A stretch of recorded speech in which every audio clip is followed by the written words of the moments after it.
We have two ears and one mouth so that we can listen twice as much as we speak, Epictetus once said. This ancient wisdom from the Stoic philosopher still resonates today, in an age where we are more connected than ever, yet often fail to truly listen. Listening is a vital element of communication, the silent partner to our more vocal expression of thoughts and ideas. Yet it often gets overlooked, dismissed as a passive act of simply receiving information. However, true listening, effective listening, is far from passive. It is an active process that requires focus, understanding, and empathy. It's about being fully present, absorbing not just the words spoken, but also the emotions and subtext they carry. Consider this. When you're engaged in conversation, are you truly listening to the other person? Or are you simply waiting for your turn to speak? Are you absorbing their perspective, or are you merely formulating your own response? This is where the power of listening comes into play. Listening is not just about being quiet while the other person speaks. It's about understanding, connecting, and responding in a way that shows you've genuinely taken in their point of view.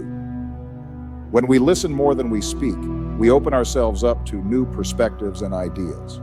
We learn more, we understand better, and we deepen our connections with others. We foster an environment of respect and mutual understanding. And perhaps most importantly, we give others the gift of feeling heard and valued. The benefits of listening extend beyond our personal relationships. In the workplace, effective listening can lead to better collaboration and problem solving.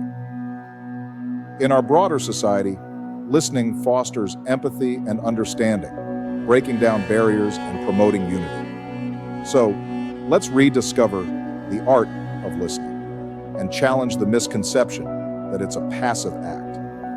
Remember, we have two ears and one mouth for a reason. Let's use them proportionately. Listening is not a passive act, but an active skill that requires dedication and practice.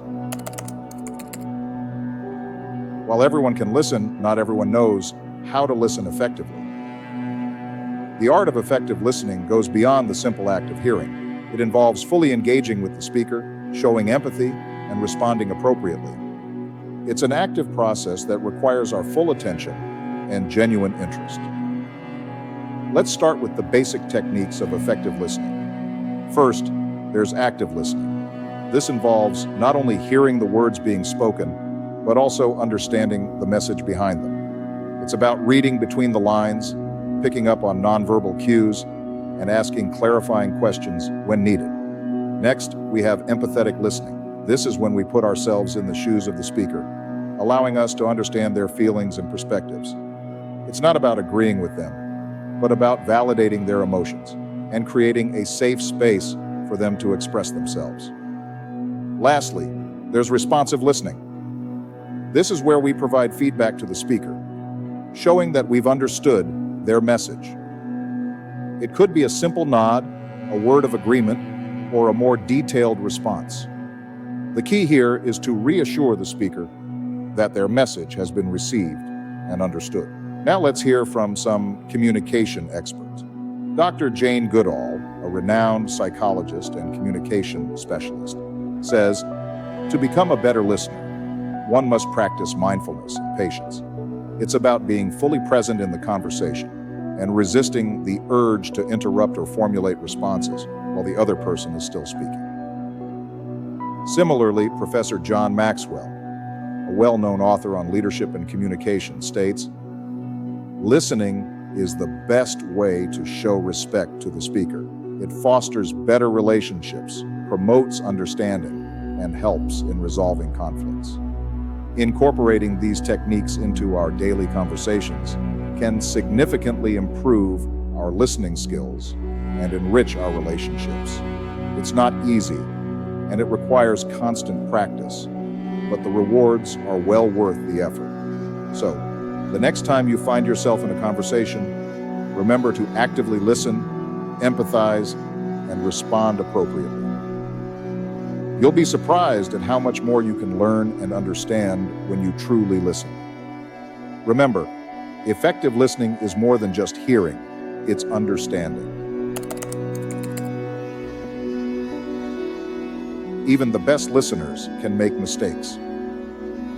And that's perfectly okay as long as we're learning from them. So, let's delve into some of the common errors we often make while lending an ear to someone. First off, the notorious habit of interrupting others mid-sentence. We've all been guilty of this at some point, haven't we? It's like being at a dance where we're so eager to show off our moves that we forget to let our partner lead. Listening, like dancing, is a give and take. By interrupting, we're not only disrupting the flow of the conversation, but also sending a message that our thoughts are more important. Another common faux pas is making assumptions. Sometimes, in our quest to be efficient, we jump to conclusions and fill in the blanks ourselves. But let's remember, when we assume, we're hearing our own thoughts, not the speaker's. This can lead to misunderstandings and missed opportunities for deeper connection or learning. Then there's the trap of distraction. We're living in an age of constant information bombardment, where our attention is a scarce commodity. But when we're listening, it's crucial to be present in the moment. A wandering mind can miss out on key details, and more importantly, it can make the speaker feel unheard. There's a little story about a philosopher who was known for his extraordinary listening skills. Once asked about his secret, he said, "I simply empty my cup." The cup here symbolizes our mind. When it's full of our own thoughts and preconceptions, there's no room for new ideas or perspectives. So, like this philosopher, let's strive to empty our cups and truly listen. Lastly, let's not forget the pitfall of passive listening, where we hear the words but don't engage with the content. Active listening involves asking questions, paraphrasing, and providing feedback, all of which foster better understanding and rapport. Avoiding these mistakes can greatly improve our ability to listen and understand. So, let's all strive to be better listeners and enrich our dialogues, relationships, and ultimately, our lives.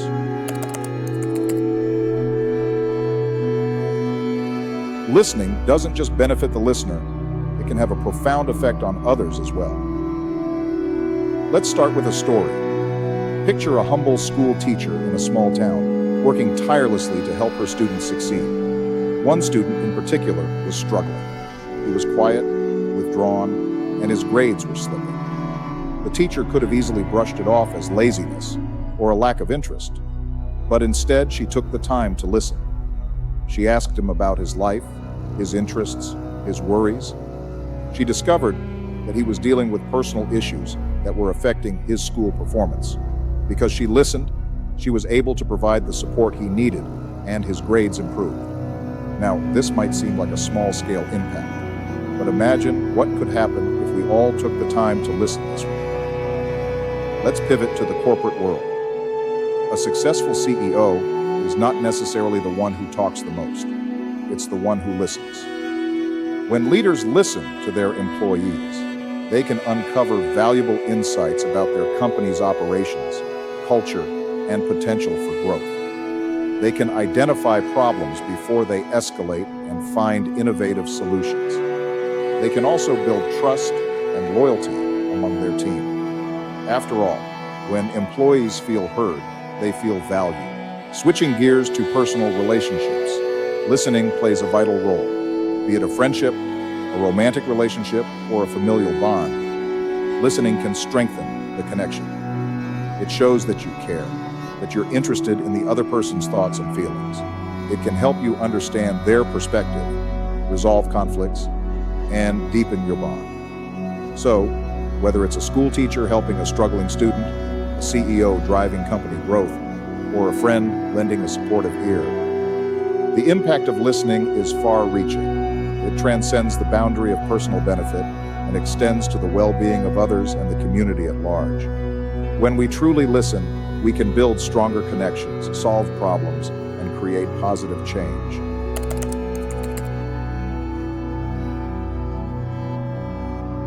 So, How can we become better listeners? A question that may sound simple, yet the answer is as profound as it is practical. Firstly, it's essential to understand that listening is more than just hearing. It's an active process that involves focusing on the speaker, absorbing what they're saying, and responding thoughtfully. It's about being mentally present and engaged, rather than just waiting for your turn to speak. One key to becoming a better listener is empathy. Try to put yourself in the speaker's shoes and see the world from their perspective. This doesn't mean you have to agree with everything they say, but by trying to understand their point of view, you demonstrate respect and openness. Patience is another vital attribute of a good listener. Remember, communication is not a race. It's okay to pause, reflect, and ask clarifying questions. Give the speaker the time and space they need to express their thoughts fully. Keeping an open mind is also crucial. When we listen with preconceived notions or judgments, we risk missing out on the full picture. So, let's set aside our biases and be willing to learn and grow through the conversations we engage in. Moreover, it's also important to give feedback. This doesn't mean providing advice or solutions unless they're asked for.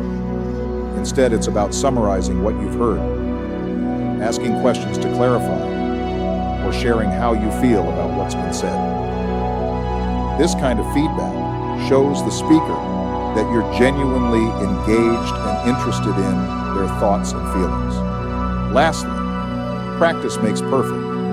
The more we practice listening, the better we become at it. So, let's seize every conversation as an opportunity to hone our listening skills, whether it's a casual chat with a friend or a serious discussion at work. By striving to listen more and speak less, we can foster deeper understanding, empathy, and connection with others. So, let's start today. Let's become better listeners. For in the words of Epictetus, we have 2 ears and 1 mouth, so that we can listen twice as much as we speak.